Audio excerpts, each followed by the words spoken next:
Network marketing শুধু একটা ইনকামের রাস্তা নয়, বরং এটা এমন একটা প্ল্যাটফর্ম যেটা আমাদের জীবনের নানা দিক থেকে সাহায্য করে থাকে।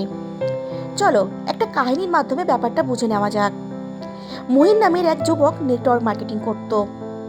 ধীরে ধীরে সে নিজের পরিশ্রম আর বিশ্বাসের মাধ্যমে একটা বড় টিম তৈরি করে। সে শুধু নিজের সাফল্যের কথাই ভাবেনি, বরং অন্যদের কথাও ভাবতো, অন্যদের সাহায্য করত, তার অনুপ্রেরণা দিত। একদিন তার পরিচয় রাহুল নামের একজনের সঙ্গে হয়। মোহিত যখন রাহুলকে নিজের বিজনেস সম্পর্কে বোঝাতে যায়, রাহুল তাকে স্পষ্ট বলে দেয়, সরি মোহিত, আমি এসব কাজ করতে পারবো না। আমার মনে হয় নেটওয়ার্ক মার্কেটিং তাদের জন্য যাদের জীবনে অন্য কিছু করার থাকে না। মোহিত তখন শুধু বলেছিল, আজ তুমি এই বিজনেসের শক্তিটা বুঝতে পারছো না, কিন্তু একদিন ঠিকই বুঝবে। কয়েক মাস পর একদিন রাতে হঠাৎ রাহুলের মা অসুস্থ হয়ে পড়েন। তাকে দ্রুত হাসপাতালে নিয়ে যাওয়া হয়। ডাক্তার জানায় তার রক্তের খুব জরুরি প্রয়োজন। রাহুল দিশেহারা হয়ে পড়ে, অনেককে ফোন করে কিন্তু রক্ত জোগাড় করতে পারে না। ঠিক তখনই এক বন্ধুর মাধ্যমে মোহিত খবরটা পায়। দেরি না করে সে হাসপাতালে পৌঁছে যায়।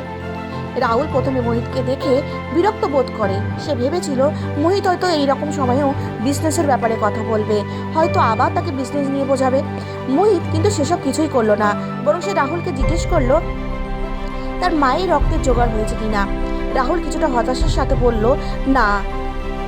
তখন নিজের নেটওয়ার্কের একটা হোয়াটসঅ্যাপ গ্রুপে মোহিত SMS পাঠালো যে এই গ্রুপে বার্তা পাঠা যে রাহুলের মায়ের জন্য রক্ত দরকার, যার ব্লাড গ্রুপ নিবে দয়া করে হাসপাতালে চলে এসো।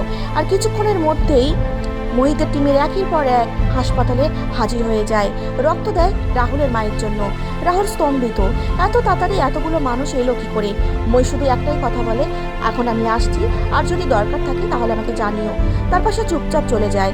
তার কিছুদিন পরে মোহিতকে রাহুল নিজে ফোন করে বাড়িতে আসার জন্য বলে। তারপর রাহুলের মাকে বলে, মা, এই মানুষটা না থাকলে তুমি আজ সুস্থ হয়ে বেঁচে ফিরতে পারতে না। তোমার বিজনেস আর নেটওয়ার্কের শক্তিটা আমি আগে বুঝিনি। মই শুধু হেসে বলল, আমি তো সেই দিনে এইটুকুই তোমাকে বোঝাতে চেয়েছিলাম। নেটওয়ার্ক মার্কেটিং মানেই শুধু ইনকাম নয়, এটা একটা পরিবারের মতো, যেখানে সবাই একে অপরের পাশে দাঁড়ায়।